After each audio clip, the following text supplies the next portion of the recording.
안녕하세요. 저는 30대 중반의 주부입니다. 저는 아주 어릴 때 이불에 쌓인 채 고아원 앞에 버려졌다고 해요. 자라면서 좀 이상하긴 했어요.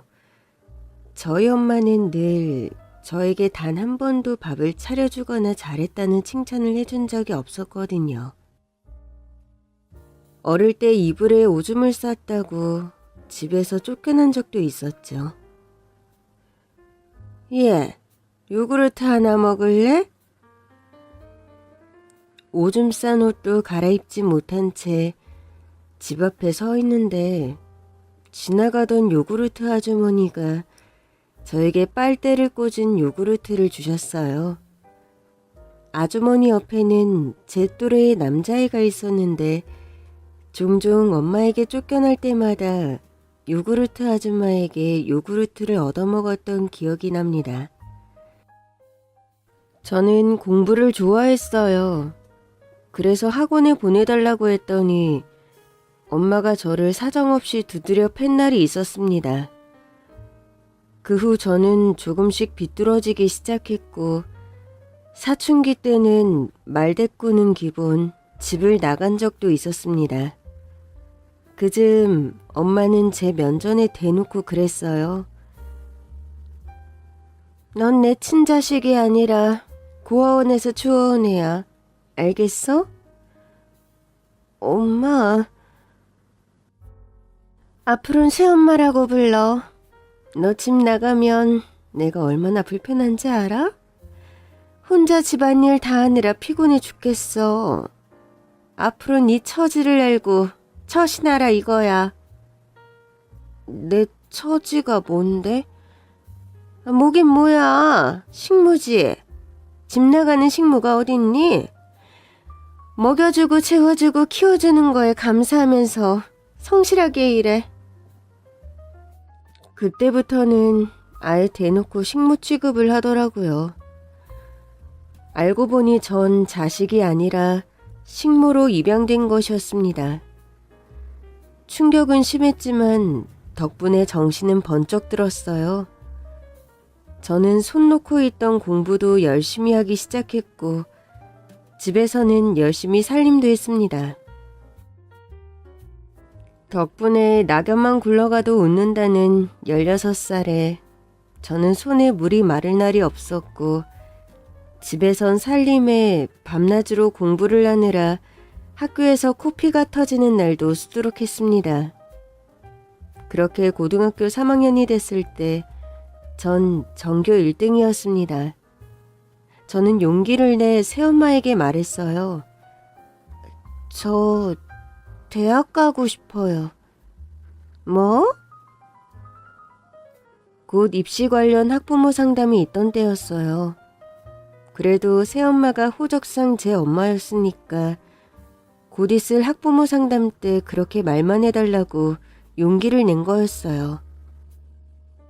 학비도 학자금 대출받아서 알아서 하고 20살 되면 집도 나갈게요. 그냥 상담 때 말만. 그럴 거 없어. 네? 제가 고아 출신에 입양하라는 것을 안 후로 저도 모르게 새엄마에게 존댓말을 사용하기 시작했어요. 그러거나 말거나 새엄마는 관심도 없어 보였습니다. 허락받을 거 없다고. 너 파양할 거야. 대학에 가고 싶다고 법적 보호자로 상담 때 그렇게 말만 해달라고 부탁한 건데 돌아온 건 파양이었습니다. 왜요? 안 그래도 내가 너 거슬렸어. 너 밤마다 몰래 공부했지? 너 때문에 전기세가 얼마나 나온 줄 알아? 저는 새엄마에게 제가 전교 1등이라는 사실도 대부분 100점이었던 성적표를 가져다 준 적이 없었습니다. 새엄마가 궁금해하지 않기도 했고 자칫 식무 주제의 일은 제대로 안 하고 공부만 한다고 구박을 받을 것만 같았습니다. 그래도 내가 꾹 참았어. 근데 뭐? 대학? 졸업하면 나가서 돈 벌어올 생각은 안 하고 대학? 그게 너 같은 식문년 인생에 가당키나 하니? 대학 가고 싶으면 파양하고 가. 새엄마는 결국 학부모 상담에도 오지 않았습니다. 담임 선생님은 걱정스러운 얼굴로 저에게 물으셨어요. 세영아, 안 그래도 내가 늘 마음에 좀 걸리는 게 있었는데. 네? 너희 어머니 한 번도 내 전화도 안 받으시고 너한테 영 관심이 없으신 것 같아서. 다른 엄마들 같으면 너처럼 똑똑하고 공부 잘하면 등에 업고 다닐 텐데. 혹시 어머니가... 선생님, 그래. 편하게 말해봐. 저 대학 안 갈게요. 뭐? 네 성적이면 서울대도 장학금으로 갈 수 있는데. 대학에 원래 관심이 없었어요. 취업해서 얼른 돈 벌고 싶어요. 저는 파양 대신 새엄마의 가족으로 남는 것을 택했습니다. 수능을 보면 대학에 미련이 남을까봐 시험도 보지 않았어요.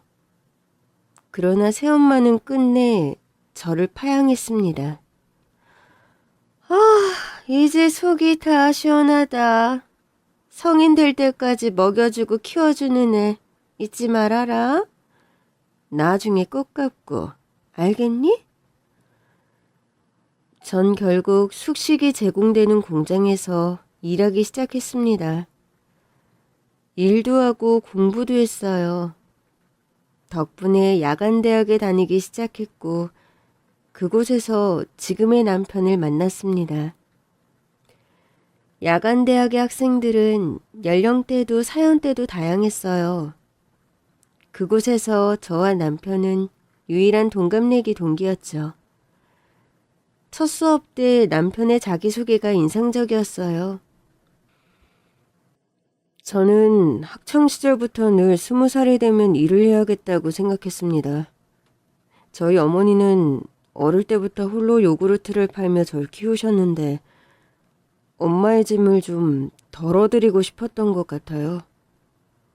저는 반에서 대학에 가지 않겠다고 말한 유일한 애였고 졸업과 함께 취업했습니다. 지금도 직장에 다니면서 야간대학에 다니고 있고요. 반에서 대학에 가지 않겠다고 말한 유일한 애라는 표현이 제 처지랑 너무 같은 거예요. 제 차례가 왔을 때 저도 숨기지 않고 제 이야기를 했습니다. 저는 어릴 때 제가 입양됐다는 사실을 알게 됐어요. 전교 1등이었지만 대학에 가면 파양한다는 새엄마로 인해 대학을 포기했었습니다.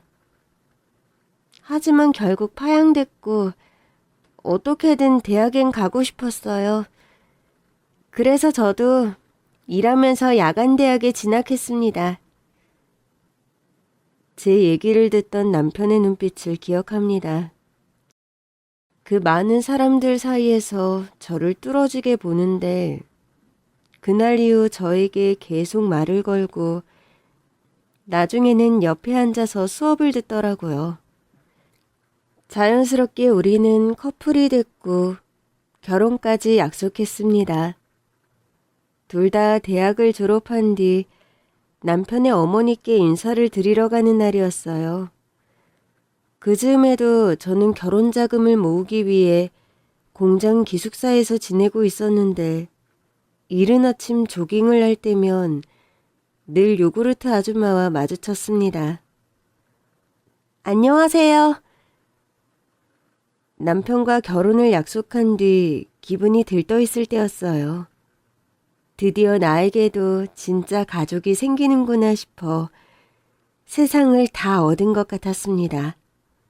아유, 얼굴이 폈네 폈어. 무슨 좋은 일이라도 있어? 아주머니는 능숙한 손길로 제가 늘 먹는 유산균 음료에 빨대를 꽂아주셨고 저는 그것을 마시며 말했습니다. 저 결혼해요. 물론 부모님 허락은 받아야 하지만. 아유, 아가씨는 프리패스야. 네? 프리패스요? 왜? 그런 말 몰라? 면접 프리패스 상이라고. 알아요. 근데 제가 그런 얼굴이에요? 그럼 생글생글 웃고 다니는 게 얼마나 예쁜데. 부모님이 그런 칭찬도 안 해주셨어? 저는 멋쩍게 웃을 수밖에 없었습니다. 그럼에도 요구르트 아주머니 덕분에 예비 시어머니를 만날 용기가 조금은 더 생기더라고요. 드디어 남편의 홀어머니께 인사를 드리는 날, 긴장감으로 인해 밤을 꼴딱 새우고 남편의 집으로 향했습니다. 다리에 힘이 풀려 당장이라도 주저앉을 것 같던 그때 시어머니의 얼굴을 본 저는 깜짝 놀라고 말았습니다. 아주머니, 어머, 아유, 그 아가씨 아니야? 시어머니는 얼떨떨해 하시면서도 내 손을 덥석 잡으시며 반가워하셨어요. 솔직히 전 마냥 반가워할 수도 없더라고요. 제가 공장 직원에 공장 기숙사에 산다는 걸 다 알고 계신 분이 시어머니라니. 남편이 제가 고아 출신이라는 걸 말했다고는 했지만 어쩐지 더 위축되더라고요. 놀라셨죠? 저도 전혀 몰랐어요. 야간 대학에서 만났다더니 진짜 열심히 사는 아가씨였네. 죄송해요. 천의 고아가 귀한 아드님과 결혼한다고 해서. 어디 우리 아들만 귀한가? 세상에 태어난 모든 사람이 귀하지. 죄송합니다. 저도 모르게 자꾸만 사과가 나왔습니다. 시어머니는 제 손을 꼭 잡으시더니 저를 위로하셨어요. 우리가 가족이 되려고 그렇게 자주 부딪혔나 봐. 고마워. 면접 프리패스 상의 귀한 며느님이 우리 식구가 돼주셔서. 저는 시어머니께 정성껏 차려주신 음식을 먹으며 지금껏 살아온 이야기를 나눴어요. 제 얘기를 듣던 시어머니가 불쑥 그러시더라고요. 너 볼 때마다 꼭 그 애가 생각났었어. 누구요? 우리 아들이랑 비슷한 또래 여자애였는데 툭하면 걔 엄마가 애를 내쫓는 건지 집 밖에 서 있더라고. 엄마가 계모인 건지 어떤 날은 애한테 지린내가 얼마나 나던지. 애가 오줌을 쌌으면 그래도 씻겨서 옷은 갈아입히고 혼을 내든지 해야지. 이사를 가면서 그 동네 안 간 지는 오래됐지만 가끔 생각이 나. 왜 그렇게 마음에 걸리던지. 나도 애 키우는 엄마라 더 그랬을 거야. 저는 문득 제가 어릴 때 살던 동네 이름을 말했고 시어머니는 깜짝 놀라셨습니다. 그 동네를 알아? 저도 그 동네 살았거든요. 어? 그럼 설마... 아닌데... 걘 그래도 엄마가 있었던 것 같은데... 저... 파양됐어요. 뭐? 언제? 20살 되자마자요. 어머니 정말 제대로 보셨네요. 그분 진짜 제 계모였어요. 알고 보니 절 식모로 입양했더라고요. 근데 제가 막 공부도 잘하고 대학 간다고 하니까 파양하더라고요. 시어머니는 놀란 얼굴로 절 끌어안으며 말씀하셨습니다. 이제부턴 내가 네 엄마 할게. 나도 어릴 때 남편 죽고 혼자 애 키우느라 늘 부족한 사랑만 줬지만 그래도 줘볼게. 너 참 장하다. 그런데도 이렇게 밝고 예쁘게 컸구나. 시어머니가 절 안아주시는데 저도 모르게 눈물이 핑 돌더라고요. 그렇게 전 남편과 결혼했고 비로소 제 편인 가족도 생겼습니다. 문제는 결혼하고 10년이 지나도록 아이가 생기지 않는다는 거였어요. 어머니, 저희 시험관하기 해볼까 봐요. 아유, 그거 엄청 힘들다던데. 그냥 자연임신으로 시도해보고 안 생기면 너희끼리 행복하게 살면 되지. 저희 다 적적하게 살았잖아요. 그래서 전 아이는 꼭 낳고 싶어요. 네 생각만 해. 나나 네 신랑까지 신경 쓰지 마. 요즘은 일부러 안 갖기도 하잖아. 저도 그랬지만 남편도 결혼할 때부터 다자녀를 꿈꿨거든요. 그러나 어느덧 30대 중반의 나이가 됐지만 아이는 생기지 않았어요. 제 나이가 노산의 나이라는 걸 알고 나니 마음이 더 조급했습니다. 시어머니는 저에게 신경 쓸 것 없다고 매번 말씀하셨지만 제 입장은 그러지 못했어요. 저를 딸처럼 여겨주시는 시어머니에게도 저를 있는 그대로 사랑해주는 남편에게도 어쩐지 면목이 없었습니다. 그러던 어느 날이었습니다. 더 면목 없는 일이 일어나고 말았죠. 절 파양했던 계모가 절 찾아온 겁니다. 결혼했다며? 왜 난 안 불렀니?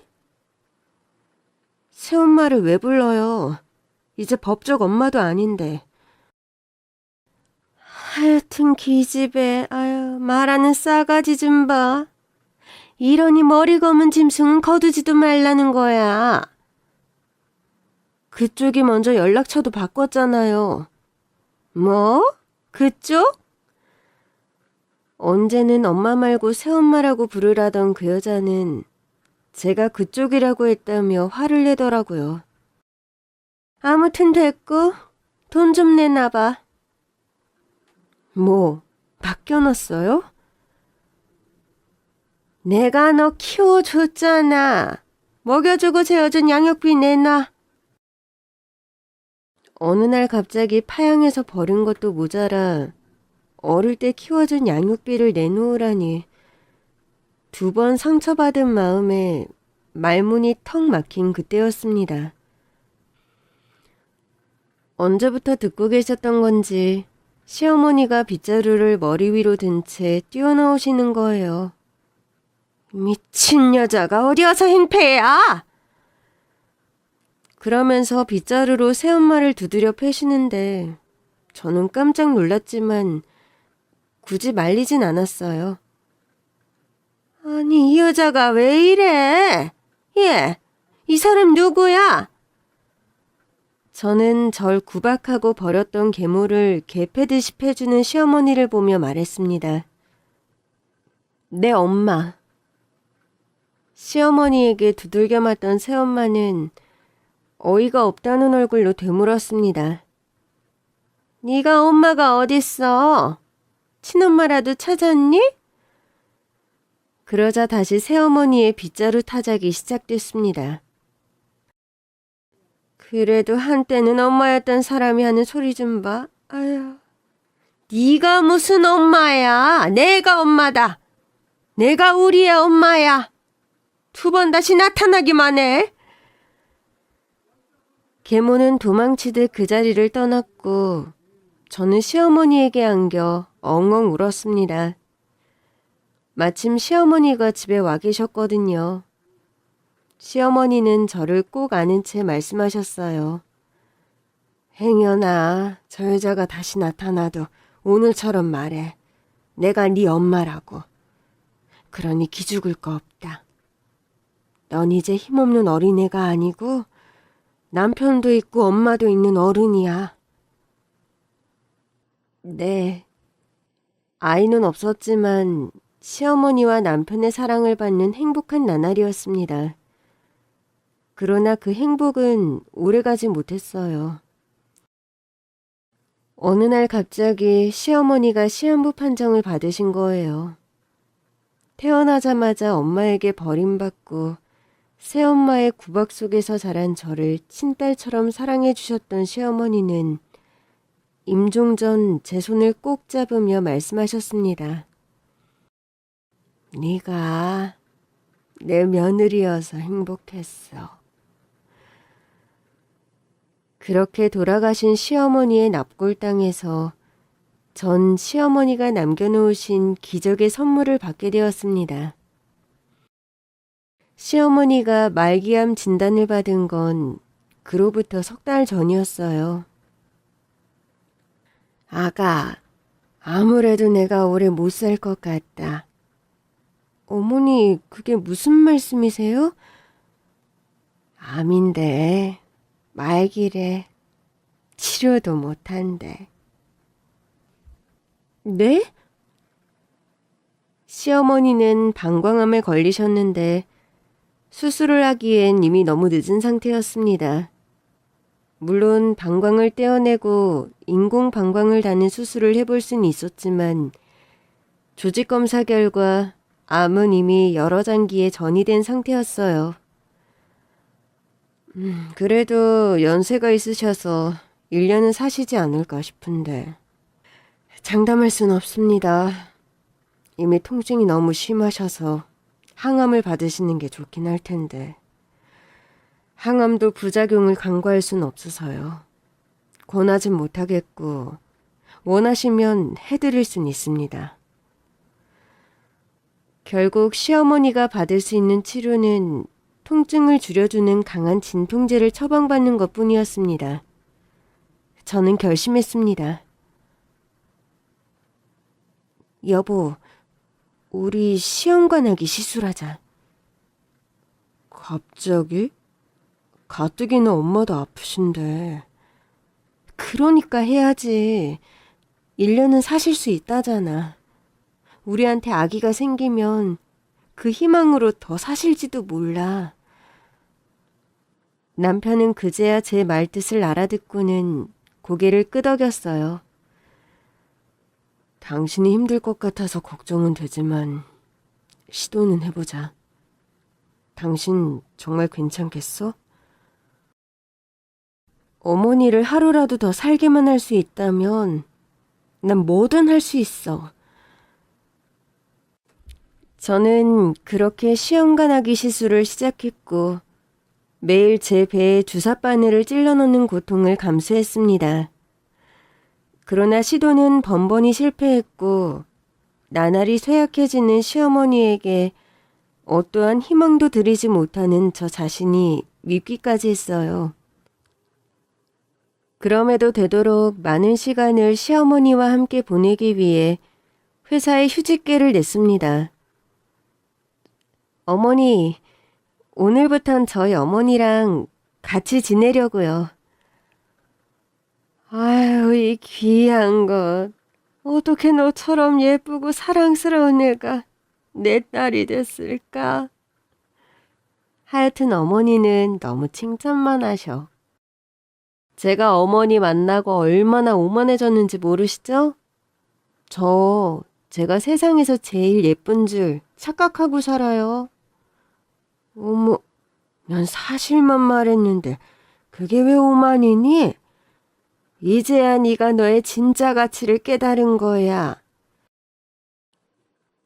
늘 제 편이기만 한 시어머니와 마주하고 있으면 자꾸 눈물이 났어요.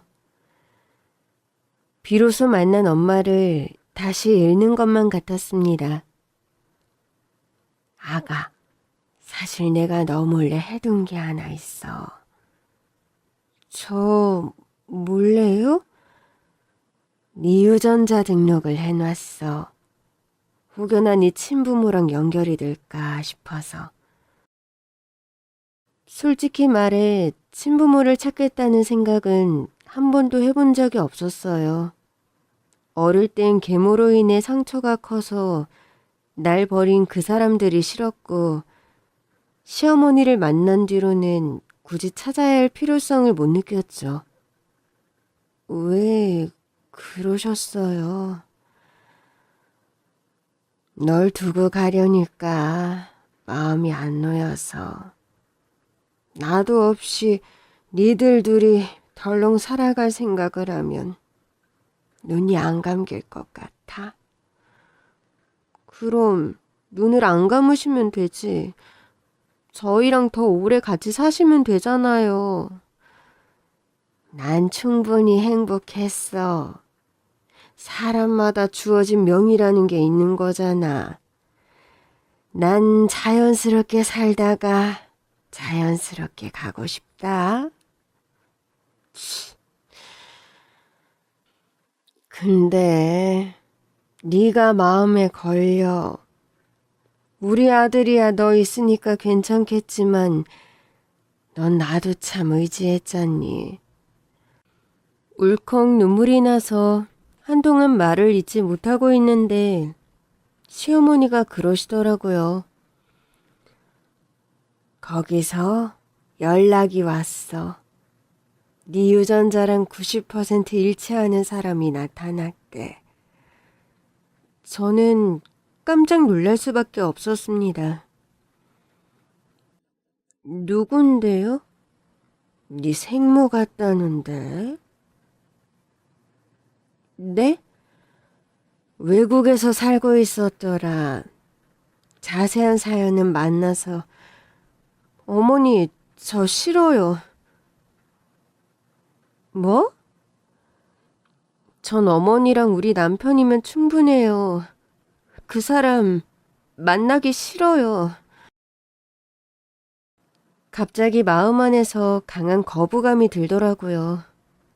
마치 그분을 만나면 시어머니가 당장이라도 안심하고 돌아가실 것 같고 이제와 생모를 만나면 뭐하나 싶더라고요. 그 사람도 자기 가족이 있고 어쩌면 자식도 있을 텐데. 생모가 누군지 궁금하지도 않고요. 어쩌다 날 버렸는지 지금 어떻게 사는지 안 궁금해요. 전 지금 어머니가 건강해지는 게 가장 중요하고 어머니랑 우리 남편이랑 잘 사는 게 제 꿈이에요. 그쪽에서 만나고 싶대. 이제 와서요? 사정이 있지 않았겠니? 그래도 유전자 등록을 해놓은 거 보면 널 찾고 싶긴 했던 것 같아. 제가 웬만하면 어머니 소원은 다 들어드리고 싶은데 다른 소원 들어드릴게요. 다른 소원? 그러니까 어머니도 오래 사실 생각만 하셔야 해요. 제가 그 소원 들어드릴 때까지. 저는 결국 시어머니가 받았다는 생모의 이메일 주소를 보지 않았고 대신 시험관 아기 시술에 집중했습니다. 그러나 결과는 또 실패.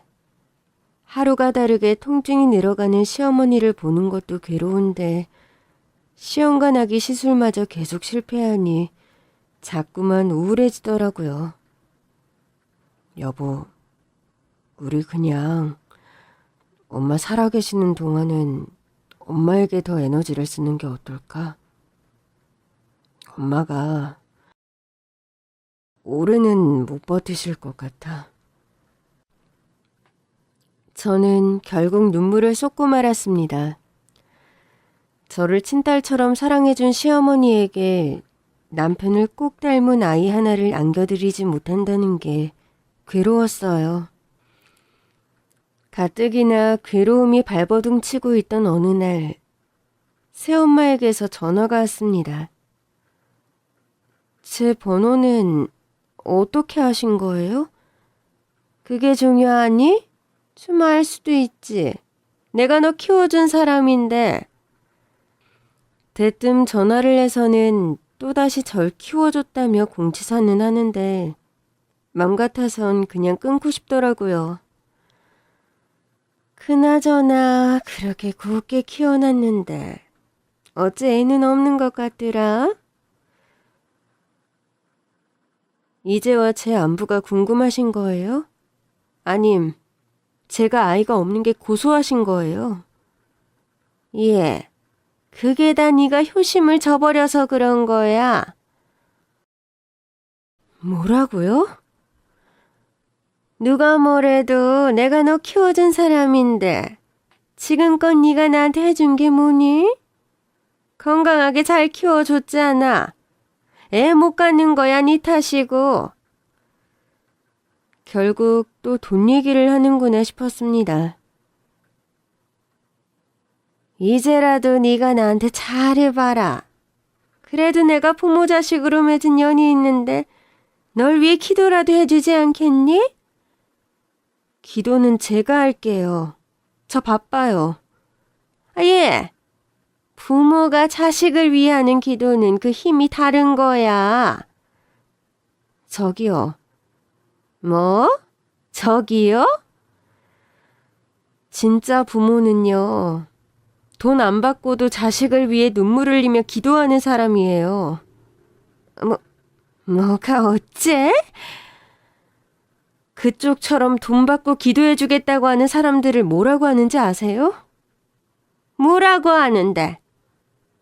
사기꾼! 저도 이러는 데에는 이유가 있었습니다. 저 21살 때 갑자기 찾아와서 저한테 돈 받아갔어요? 안 갔어요? 제가 그 즈음에 얘기를 꺼내자 새엄마도 당황하는 눈치였어요. 나 20살 때 나 파양하면서 돈 한 푼이라도 쥐어준 적 있어요? 없어요? 20살 때 돈 한 푼 없이 세상에 나왔고 갈 수 있는 곳은 기숙할 수 있는 공장뿐이었습니다. 그마저도 한 달 가까이 노숙하며 겨우 얻은 일자리였습니다.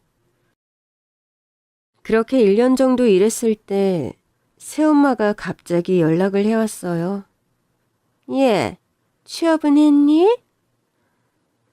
갑자기 연락이 와서 안부를 묻기에 제 걱정은 좀 하나보다. 그래도 생각이 났나 보다 싶어 순순히 대답했습니다. 네, 전 잘 지내요. 잘 지내셨죠? 그래? 잘 지내니? 혹시 나랑 다시 같이 살고 싶은 건가?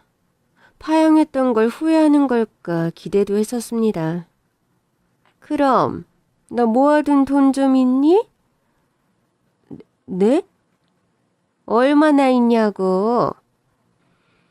1,000만 원. 먹고 싶은 것도 많고 입고 싶은 것도 많은 20살에 허리띠를 졸라매 모은 돈이었습니다. 언젠가는 꼭 내 집을 마련하겠다며 이를 악물고 모은 돈이었는데 그땐 제가 참 순진했어요. 그래? 그럼 내가 지금 계좌번호 보낼 테니까 나한테 좀 보내봐. 네? 왜? 아까워? 그래도 내가 네 엄마였는데 너 먹여주고 키워준 값이 있잖아. 근데 나 힘들 때 도와주지도 못하니?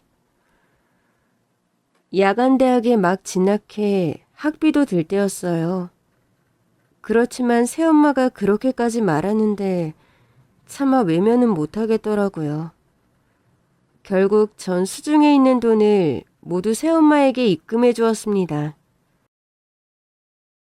입금한 뒤 보냈다고 문자를 보냈는데 답이 없더라고요. 며칠이 지나도 답이 없기에 이상해서 전화를 걸어보니 없는 번호였습니다. 그래도 새엄마와 다시 연락된 것에 안도했던 제가 바보였다는 걸 깨달았어요. 세상에 혼자 남은 게 여전히 두려웠어요. 그 낡고 불량한 끈이라도 잡고 있고 싶어서 수중에 있던 돈을 다 털어보냈던 거죠. 그 후로도 새엄마는 1년에 한 번꼴로 3번으로 연락을 해왔습니다. 그때마다 전 얼마라도 해서 보내줬어요. 그러다 남편과 결혼을 약속한 뒤론 더는 안 되겠다 싶어서 그만뒀지만요. 새엄마는 그런 저더러 해준 게 없다고 양육비를 내놓으라며 다시 나타난 거였습니다. 그러니 제가 기가 막히다 못해 코가 막히지 않겠어요? 뭐라고? 너 지금 말 다 했어? 너 어디야? 너 그 집이지? 나 당장 간다. 딱 기다려. 기다리긴 개뿔. 그 말을 끝으로 전화를 끊어버렸습니다. 자기가 오면 오는 거지. 제가 왜 기다리겠어요? 물론 기다리던 때도 있었죠. 그래도 엄마라고 생각하며 자란 사람이라 그런지 연락이 올 때마다 마음이 흔들렸어요. 또 돈이 다 떨어졌나, 혹시 갈 데가 없나 싶어서요. 고민한 끝에 한때는 엄마 친구였고 이모라 불렀던 분에게 조심스럽게 연락을 했어요. 이모, 혹시 저희 엄마 안부 아세요? 카톡을 보냈더니 바로 답이 오더라고요. 어머, 이게 누구야? 너희 엄마 안부? 갑자기 왜? 난 네 엄마가 너 파양했다는 소리 듣자마자 손절했어. 그럼 모르시는 거예요? 왜? 전혀 연락이 없어? 어쩐지 너한테 손을 벌렸을 것 같은데. 뭐 아시는 거 있으면 좀 알려주세요. 나도 건너 들은 건데 걔너 파양한 뒤로 이상한 남자들만 만나고 다니더니 결국 도박에까지 손댔다더라. 안 그래도 걔가 돈 빌려간 뒤 안 갚아서 손절한 사람들이 한둘이 아니야. 아, 그래요? 행여나 너한테 연락이 오거든 받지 말고 차단해버려. 행여나 돈 달라고 하거든 아주 쌍욕을 날려. 알겠지? 가뜩이나 슬픔으로 인해 스트레스가 극에 달해 있던 상태였습니다. 결국 저에게 연락해 돈을 달라는 이유가 도박 때문이었다니. 슬프다 못해 비참하더라고요. 행여나 새엄마도 우리 시어머니처럼 아픈 걸까봐 걱정한 제가 또 바보였습니다. 그렇게 새엄마가 또 한바탕 제 일상을 뒤흔들고 가자 문득 날 낳아준 생모도 필요할 때만 날 찾고 또 버리는 존재일까 궁금해지더라고요. 어머니, 저 만나볼게요. 생모라는 사람. 시어머니는 매일같이 극심한 고통으로 몸부림치면서도 제 결단에 반색하셨어요. 잘 생각했어. 여기 이거 뭐 이메일? 그거라는데 여기로 연락해봐. 그날 밤 남편이 잠든 후 저는 홀로 노트북 앞에 앉아 한참을 망설였습니다. 막상 연락하려고 하니 무슨 말을 해야 할지 모르겠더라고요. 안녕하세요. 전 당신이 버린 친딸입니다. 그렇게 쓰고 보니 좀 이상하더라고요. 아무리 날 버린 사람이라지만 첫인사라기엔 좀 과격하다 싶었어요. 이런 점은 또 새엄마를 닮은 건가 싶어 더 싫더라고요. 저는 메일의 첫 줄을 지웠다 썼다를 반복하다가 결국 딱 한 줄을 적어서 보냈습니다. 안녕하세요. 전 오세영이에요. 떨리는 마음으로 보내기를 누른 지 1시간도 되지 않아 답장이 왔습니다. 반가워요. 난 카일라 최예요. 한국 이름은 최숙희. 세영 씨를 낳은 사람입니다. 답장을 보는 순간 온몸이 얼어붙는 것 같았어요. 답장에는 생모가 사는 집 주소와 전화번호가 적혀 있었습니다.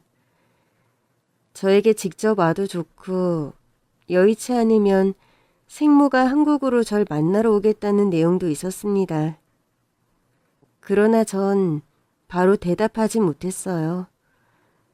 갑자기 두렵더라고요. 당장이라도 만나자며 달갑게 구는 이 생모가 혹여나 날 보자마자 돈을 달라고 하는 건 아닐까. 나의 결핍을 이용해 필요한 것만 얻어가고 연락을 끊진 않을까. 고민이 꼬리에 꼬리를 물었어요. 그렇게 고민하는 사이 전 시험관하기 시술도 하지 않았어요. 제 일과는 시어머니를 모시고 병원에 가거나 병시중을 드는 일이 전부였습니다. 시어머니는 생모와의 연락을 궁금해하시는 눈치였지만 묻진 않으셨어요. 아가, 요즘 몸은 어떠니? 그즘 저는 자주 멍해져 있었어요. 아직 보내지 못한 답장과 나날이 야위어가는 시어머니. 불쑥불쑥 떠오르는 계모의 기억이 저를 괴롭혔어요. 네? 방금 뭐라고 하셨어요? 네 몸 말이야. 사실 나 알고 있었어. 너 시험관 시술하는 거. 저는 그제야 제가 시험관 시술을 잊고 있었다는 걸 깨달았어요. 그게 사실 요즘엔 안 하고 있었어요. 너무 정신이 없어서. 시어머니는 불과 2달 전보다 한참은 더 야윈 몸으로도 저를 꼭 안아주셨습니다. 안고 있는 어머니의 체온이 아직은 따뜻해서 안 됐어요. 어머니 없으면 저 어떻게 살아요? 잘 살 수 있어. 내가 하늘에서 기도할 거니까. 전 자신 없어요. 시어머니는 제 얼굴을 어루만지며 말씀하셨어요. 네가 지금 심신이 미약해져서 그래.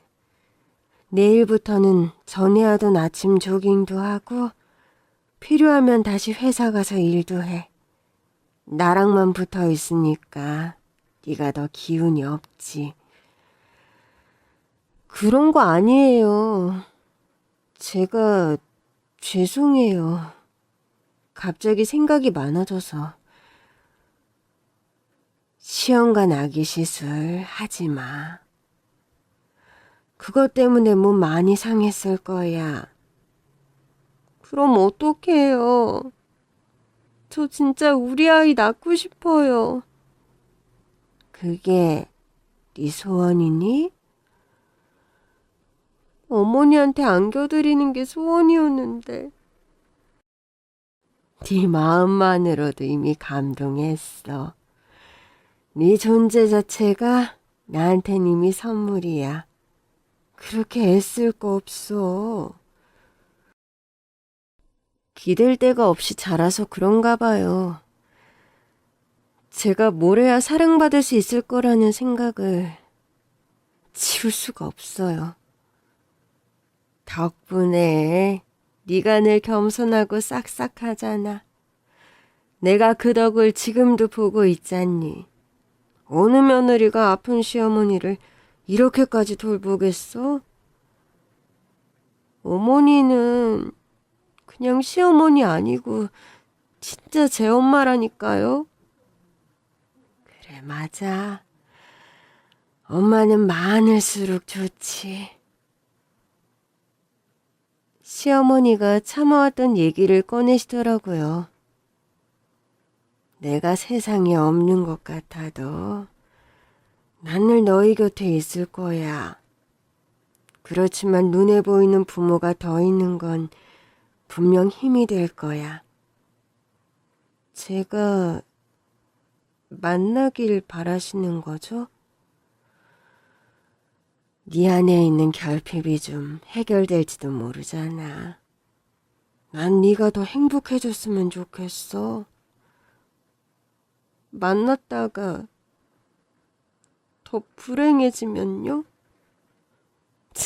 지금껏 고생했는데 또 그런 일이 있으면 내가 저 하늘에 가서 신에게 따져줄게.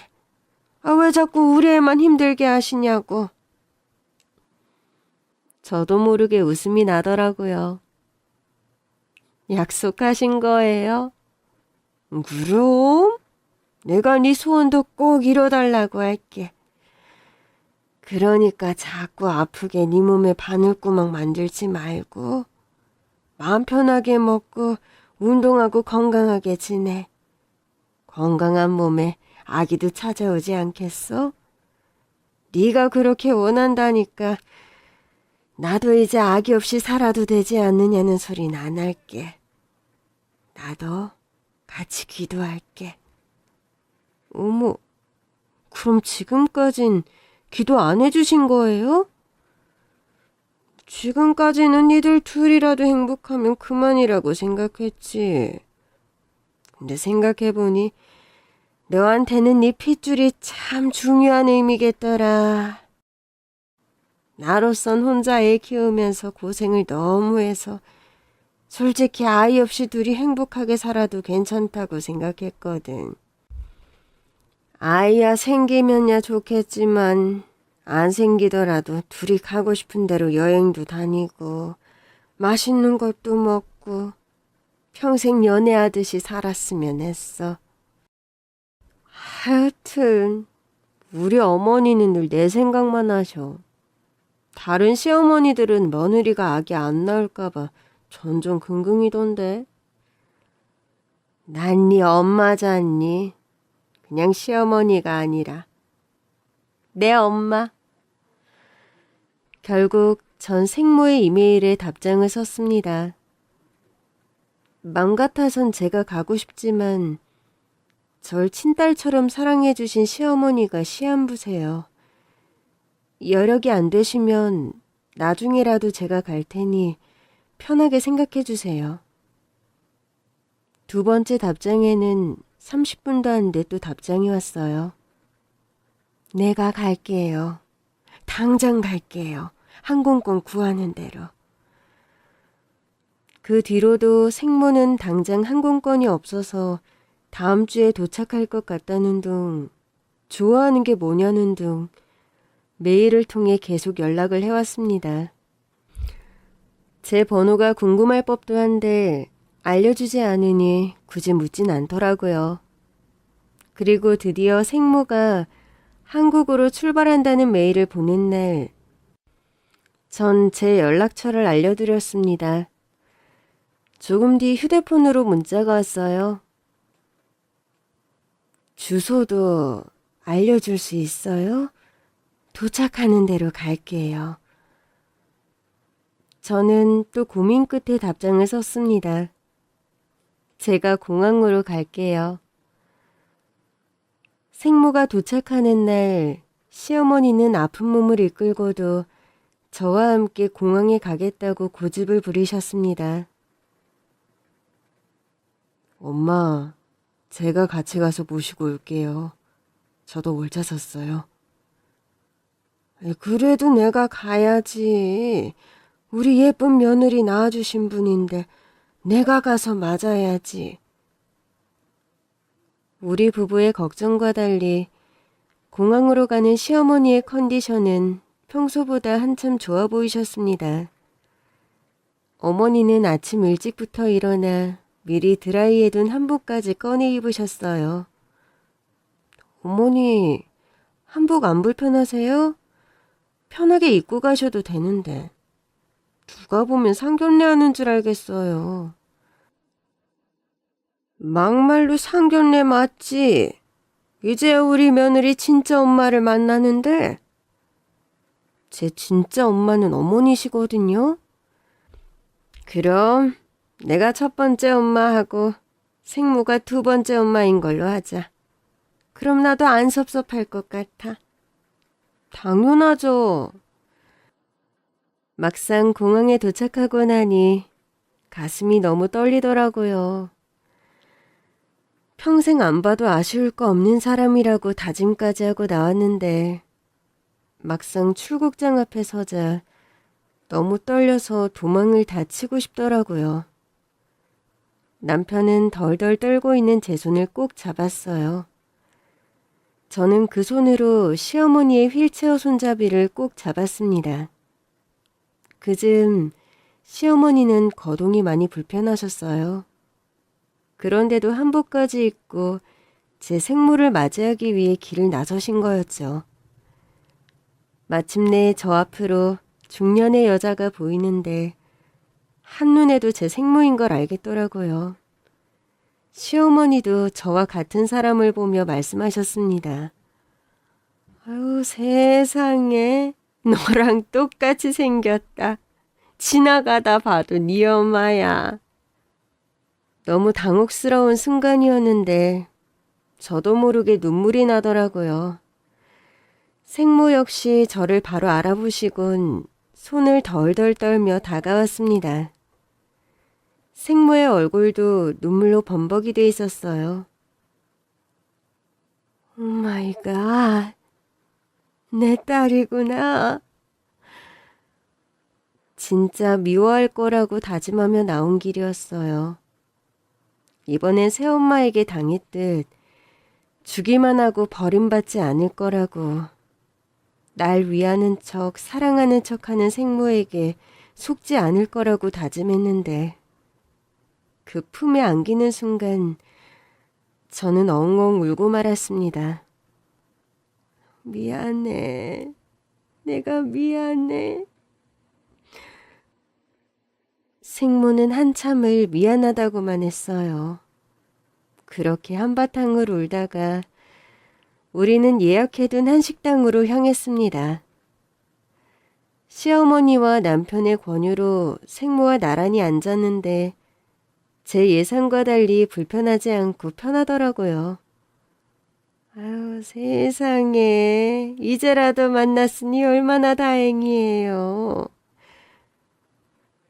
혹시 어디가 편찮으신가요? 너무 예쁘신데 안색은 또 조금 안 좋은 것 같아요. 제가 재활치료사라서 사람들 건강에 관심이 많거든요. 아니라면 죄송해요.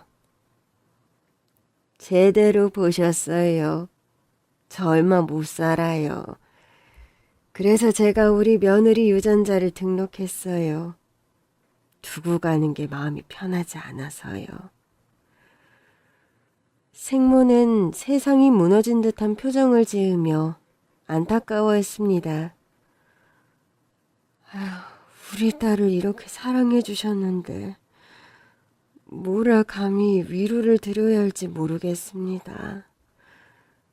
따님 덕에 전 너무 행복했어요. 후회도 여한도 없어요. 마치 상견례처럼 시작된 자리는 오래전 저를 버린 생모의 이야기로 이어졌습니다. 아이가 입양됐을 거라곤 생각도 못했어요. 처음엔 무슨 소린가 싶었어요. 고아원 앞에 이불에 쌓인 채 버린 사람이 본인일 텐데 입양될 줄 몰랐다니. 남자친구랑 헤어진 뒤 아이를 가진 걸 알게 됐어요. 전 가족 전부가 이민을 앞두고 있었거든요. 제가 아이를 낳아서 키우겠다고 했더니 남자친구가 자기 애를 왜 내가 키우냐면서 낳아서 주고 가라고 하더라고요. 생모는 가방에서 오래전 남자친구의 사진을 꺼내 저에게 건넸습니다. 이 사람이야. 혹시 기억나는 건 전혀 없니? 이 사람은 아기일 때 고아원에 보내졌대요. 마이 갓. 어떻게 그럴 수가 있죠? 나한테 한 약속은 그게 아니었어요. 분명 자기가 키우겠다고 다시는 연락하지 말라고 했었는데. 생모가 내민 생부의 사진을 보는데 누군지 알겠더라고요. 저 이 사람 알아요. 어릴 때 새엄마와 함께 살았던 남자였습니다. 정말? 어떻게? 새엄마 애인이었어요. 어릴 때 같이 살다가 어느 순간부터는 사라졌어요. 뭐? 새엄마 애인? 그럼 넌 누구 딸로 입적됐는데? 새엄마요. 새엄마 호적에 있었어요. 물론 지금은 그마저도 파양됐지만. 파양? 생모는 그간의 제 이야기에 경악했습니다. 어떻게 너를 자기 애인의 호적에 올리고 자기만 사라질 수 있는 거지? 몰랐을 리가 없어. 그 사람이 갓난 너를 직접 데리고 갔으니까. 전 그제야 새엄마가 저를 미워하고 싫어한 이유를 알 것 같았습니다. 세상에, 그래서 네 계모가 널 그렇게 구박하고 못되게 굴었나 보다. 못되게 굴었어요? 아유, 사부인이 들으면 속상할 일이 많았죠. 애가 고생을 많이 하고 컸어요. 20살이 되자마자 무일푼으로 파양당하는 바람에 또 고생하고. 생모는 더 참지 못하고 다시 눈물을 쏟았습니다. 미안해. 다 내 잘못이야. 내가 널 데려갔어야 했어. 그땐 그래야 하는 줄 알았어. 아이들은 보통 아빠 성을 따르잖아. 그래도 아빠 성을 갖고 사는 게 낫지 않을까 생각했던 거야. 그럼 사부인은 우리의 생부랑 연락한 적은 없고요? 제가 알기론 그 사람 죽었어요. 몇 년 전에. 저는 깜짝 놀랐습니다. 정말요? 한국에 있을 때 나랑 그 사람을 둘 다 알던 친구가 알려준 소식이니까 정확할 거야. 돈 한 푼 없이 불황자로 살다가 떠났대. 갑자기 비참한 기분이 들었어요. 내가 친딸인 줄 알면서도 끝내 연락 한 번 하지 않은 친부의 속내를 전혀 모르겠더라고요. 새엄마도 돈 달라며 그렇게 연락을 해왔는데 어쩜 저한테 한 번도 연락을 안 했을까요? 어쩌면 그래도 친아빠라고 그랬을 수도 있어. 왜요? 그래도 친아빠니까 너한테 피해주고 싶지 않았을 수도 있다는 생각이 드는구나. 뒤늦게 알게 된 생부의 부고와 생모와의 만남까지 몇 시간 사이에 희로애락을 얼마나 오갔던지. 정신을 차리고 보니 집으로 돌아와 있는 기분이었습니다. 시어머니는 생모와 함께 호텔에서 자라고 하셨지만 전 언제고 세상을 떠나도 이상하지 않을 시어머니가 더 걱정됐어요. 그리고 다음날 새벽 시어머니는 잠이 든 것처럼 조용히 돌아가셨습니다. 믿기지 않아서 숨이 꺼진 시어머니의 몸을 안고 얼마나 울었는지 모릅니다. 생모도 이 소식을 듣고 바로 병원으로 오셨어요. 시어머니의 장례를 치르는 내내 생모는 제 곁에 있었습니다.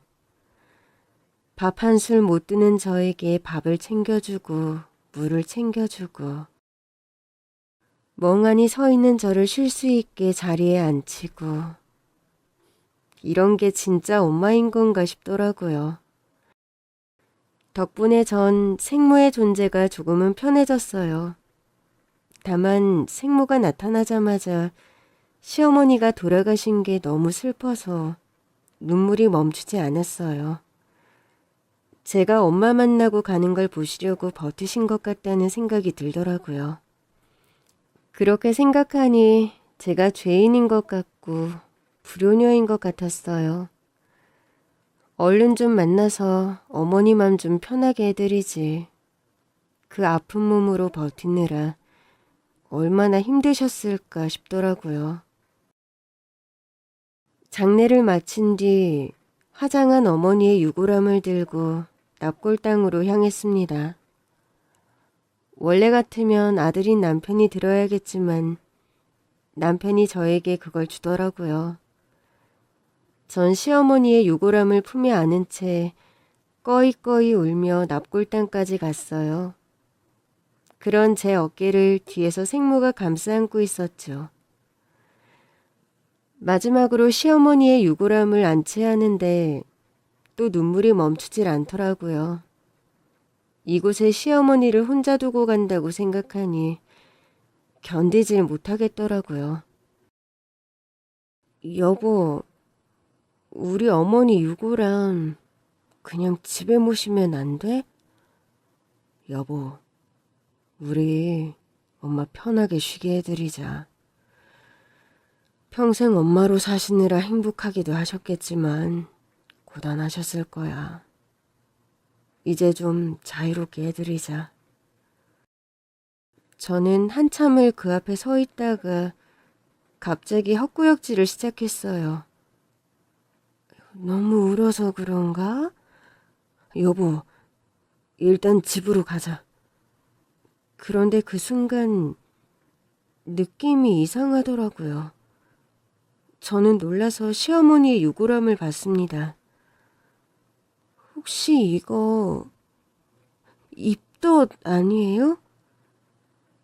생모에게 물었더니 생모도 깜짝 놀라며 손뼉을 치더라고요. 어머, 정말 그런 것 같네. 지금껏 한 번도 경험해 본 적 없는 입덧이 갑자기 시작된 거였습니다. 저는 일단 남편과 생모의 부축을 받으며 집으로 돌아왔습니다. 저는 생모에게 지난 10년간 아이를 갖지 못한 사정을 얘기했고 생모는 감동하며 말했어요. 사부인이 선물로 주시고 가셨나 봐. 전 그제야 시어머니가 했던 말이 떠올랐습니다. 그럼 내가 네 소원도 꼭 이뤄달라고 할게. 그러니까 자꾸 아프게 네 몸에 바늘구멍 만들지 말고 마음 편하게 먹고 운동하고 건강하게 지내. 저는 화들짝 놀랐습니다. 시어머니가 세상을 떠나고 사흘 만에 일어난 기적이었습니다. 설마 싶었는데 임신 테스트기로 확인해보니 정말 임신이더라고요. 전 시어머니가 저에게 생모와의 만남을 선물해 주신 줄만 알았어요. 그것만으로도 감사하다고 생각했는데 정말 아이가 생긴 거예요. 생모는 저를 위해 한국에 더 오래 머물기로 하셨고 그 사이 저는 생모의 호적에 이름을 올리는 절차를 밟았습니다. 네가 원하면 엄마가 아예 귀국할게. 엄마 가족은 어떡하라고. 그럼 이제 와서 우리 따로 살아? 같이 못 산 시간이 너무 아까워. 자주 보면 되지. 일단은 서로 살던 대로 살다가 어느 쪽이든 잘 정리하고 준비해서 가까이 살자. 그렇게 시어머니는 저에게 크나큰 선물을 주고 가셨습니다. 배가 불러오면 올수록 시어머니 생각이 더 간절해지더라고요. 보셨다면 참 좋아하셨을 텐데 그러면서요. 제가 그런 말을 하면 남편이 그랬어요. 보고 계실 거야. 맞다. 이 아이를 선물해 주신 게 우리 어머니지? 그럼. 저는 평생 기억할 것 같아요. 친엄마보다 더 저를 사랑해준 시어머니를 잃은 줄 안 그 순간, 기적 같은 선물이 찾아온 그 순간을요. 아이는 건강하게 태어났습니다. 전 우리 아이를 볼 때마다 시어머니가 남겨주신 선물이라는 것을 기억합니다. 거기다 이제 하루에도 서너 번씩 연락을 해오는 생모까지. 결국 제 곁에 있는 모든 사람이 시어머니로부터 시작됐더라고요. 시어머니가 낳아주신 남편, 보내주신 아이, 연결해주신 생모까지. 그 후로도 가끔 계모에게서 폭탄 같은 문자가 날아왔지만 이 사실을 안 생모가 결국 계모에게 연락해 단판을 지었어요. 어릴 때 내 딸 구박한 것부터 시작해서 파양해놓고는 돈 뜯어가 놓고 안 갚았다면서요? 한 번만 더 연락하면 법적으로 다룰 테니까 각오하세요. 그랬더니 바로 깨갱하더래요. 아이를 낳고 나니 이제 제 편이 되어주는 사람들도 소중하지만 제가 편이 되어줄 아이가 있다는 게 새삼 저를 강하게 하네요. 저는 오늘도 저를 사랑해주고 제가 사랑하는 이들과 행복하게 살고 있습니다.